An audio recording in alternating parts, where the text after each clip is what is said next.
अस्सलाम वालेकुम देवी मित्रों, क्या हाल है आपके? हर तरह से खैरियत है।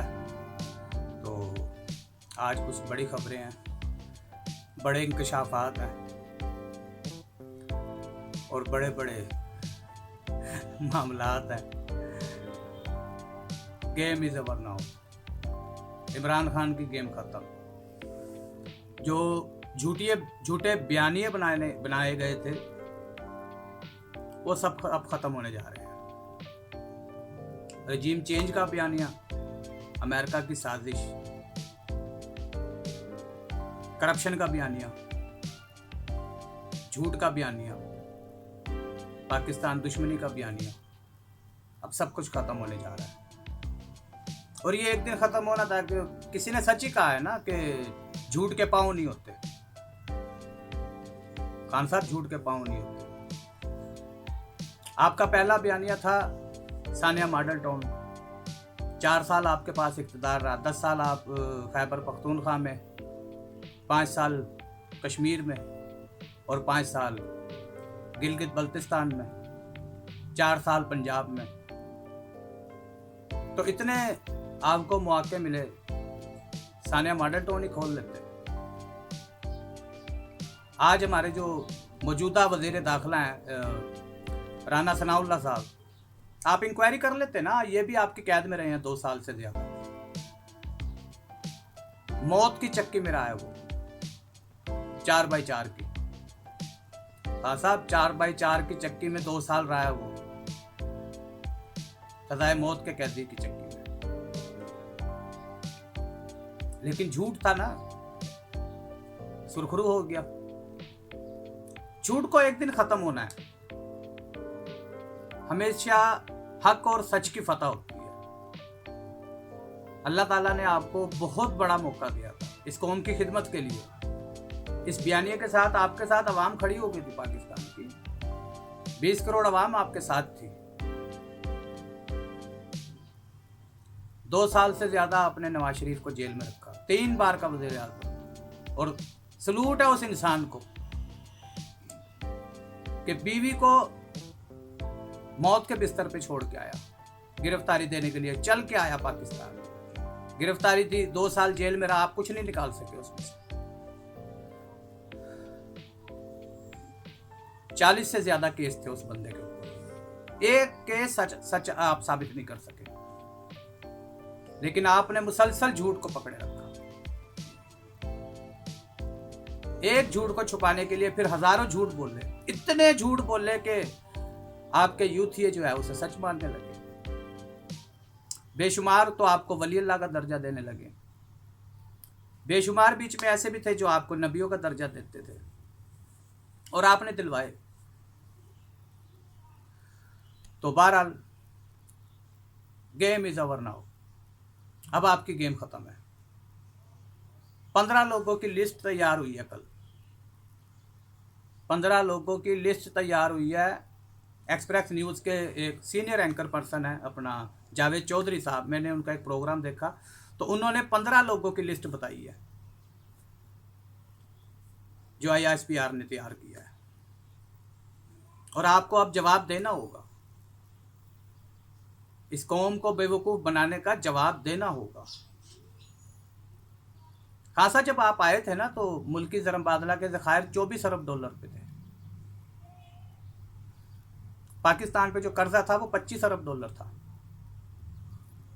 लेकिन वो $25 अरब ऐसे है कि सन 2013 में जब नवाज शरीफ ने गवर्नमेंट संभाली थी तो $6 अरब था पाकिस्तान पे जो कर्ज था, जो लोन था वो $6 अरब था। लेकिन पाकिस्तान का जो बिजली का हिसाब किताब है वो तकरीबन 6,500 मेगावाट था। 6,500 मेगावाट, 20-20, 18-18 घंटे की लोड शेडिंग थी। तो उन्होंने आके IMF से लोन उठाया और बिजली के कारखाने लगाने शुरू किए। तो 11,000 मेगावाट उन्होंने इजाफा किया और पाकिस्तान से लोड शेडिंग को ख़त्म किया। 4,500 किलोमीटर की मोटरवे बिछाई मजीद, सन 2013 सन 2018 तक 4,500 किलोमीटर, 4,500 किलोमीटर की मोटरवे बिछाई। ठीक है। 200 से ज़्यादा हॉस्पिटल बनाए सन 2013 सन 2018 के दरमियान में। 200 से ज़्यादा हॉस्पिटल बनाए। 70 हॉस्पिटल को जो है वो अपना बड़ा किया गया। उसमें म्यू हॉस्पिटल भी है, सर्विस हॉस्पिटल है, जिना हॉस्पिटल है, बेशुमार हॉस्पिटल बनाए। एशिया का सबसे बड़ा चिल्ड्रन हॉस्पिटल तामीर किया लाहौर के अंदर। एशिया का दूसरा बड़ा चिल्ड्रन हॉस्पिटल इस फैसलाबाद में तामीर किया। खान साहब उन्होंने अगर 10-20 अरब डॉलर अगर उन्होंने कर्ज लिया तो उन्होंने काम किए, वो तो दिखा रहे हैं ना कि हमारे पास ये काम है, हमारे ये हमने किए हैं। फिर आप आए, कौम को एक उम्मीद आई कि करप्शन का बयानिया लेकर आए हैं, शायद कुछ करें। तो फिर आपने 25 अरब डॉलर को बढ़ा के 52 अरब डॉलर पे ले गए पाकिस्तान के कर्ज को।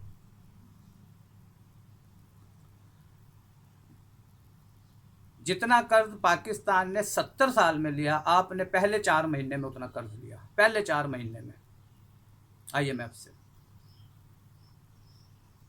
1 इंच सड़क नहीं बनी, कोई एक हॉस्पिटल नहीं बना, कोई एक इंफ्रास्ट्रक्चर का काम नहीं हुआ, कोई एक पुल नहीं बना, कोई एक हॉस्पिटल नहीं बना, कोई एक बिजली घर नहीं बना, ना कोई डैम बना। डैम के नाम पे आपने लोगों से फंड लिए और 12 अरब रुपए आज तक नहीं पता उसका कहाँ पे है, किसके जेब में गए वो। हाँ साहब, मैं मानता हूँ कि वो आपने सब पैसा ही आपने नहीं लिया, आपने नवाजा है बहुत सारे लोगों को। साकिब निसार को आपने नवाजा, जाहिर है आपको उसने सादक और अमीन करार दिया था, तो आपने तो नवाजा है ना। तो नाज़रीन, टॉपिक की तरफ आते हैं। आज का टॉपिक है 15 लोगों की लिस्ट तैयार हुई है इंशाल्लाह ताला। इन पे 9 मई के जो दहशतगर्दाना जो इनकी सरगर्मी थी उसके मुतल्लिक, और इनका सबका ट्रायल जो है ना वो आर्मी कोर्ट में होना है इंशाल्लाह। तो उनमें सबसे पहले तो इमरान खान साहब हैं। दूसरे नंबर पे जो इमरान खान के बाद जो सबसे ज़्यादा एक्टिव थे 9 मई के मसले में, वो मुराद सईद थे। तो नामुराद सईद जो हैं, नामुराद कहूँगा मैं इसको, क्यों इनके लिए भी टीमें तश्कील दे दी गई हैं और पता चल चुका है कि ये कहाँ पे हैं। इंशाल्लाह एक आध दिन में, आजकल में ये भी गिरफ्तार हो जाएंगे। तीसरे नंबर पे अलीमीन गंडापुर हैं। चौथे नंबर पे इजाज चौधरी, ये वही इजाज चौधरी है ना 9 मई के वाले दिन अपने बेटे से टेलीफोनिक गुफ्तगू करके कह रहे थे हमने सब जला दिया, सब जला दिया, गमला भी नहीं छोड़ा। चेक कर लेना, चेक कर लेना, ऑडियो इनकी तो सामने है ना। ये ऑडियो लीक की जो तहकीकात नहीं हो रही ना, जो चीफ जस्टिस साहब जो सहूलतकार बने हुए हैं वो नहीं होने दे रहे, तो वो इसी वजह से तो नहीं होने दे रहे ना, ठीक है ना। तो चौथे नंबर पे इजाज चौधरी हैं। 5वें नंबर पे महमूद रशीद, ठीक है ना। यास्मीन राशिद, यहाँ लिबर्टी में कुछ नहीं मिलेगा, कोर कमांडर हाउस चलो। ये यास्मीन राशिद की ये वीडियो जो पूरे दुनिया ने देखी ना सोशल मीडिया पे, लिबर्टी चौक में ऐलान कर रही थी कि यहाँ पे कुछ नहीं होगा, कोर कमांडर हाउस चले।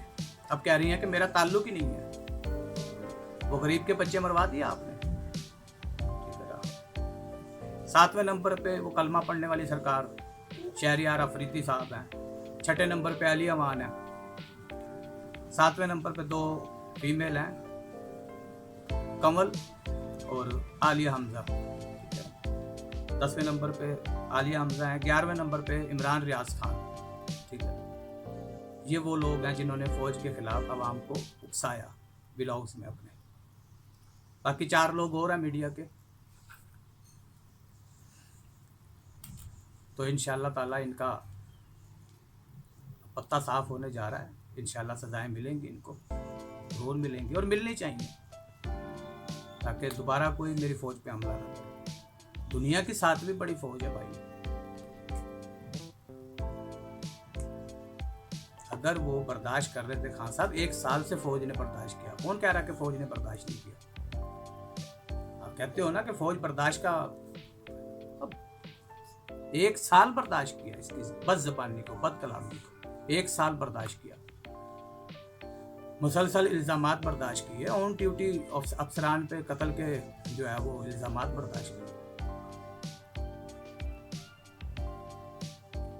6 महीने से जो प्लस्तर लगा हुआ था वो उतर कैसे गया? रेंजर ने 1 दिन रखा अपने पास और वो प्लस्तर उतर गया। इंशाल्लाह जब ये जाएंगे ना मैं कह रहा हूँ कि इन जैसा हुब्बल वतन कोई ना होगा जब ये वापस बाहर आएंगे। तो आई होप वीडियो आपको पसंद आई होगी। इंशाल्लाह कल एक नए व्लॉग के साथ दोबारा मुलाकात होगी। तो वीडियो को शेयर किया करें यार, ज़रूर शेयर ज़रूर किया करें, वीडियो को लाइक करें, सब्सक्राइब करें। इंशाल्लाह कल मुलाकात होगी।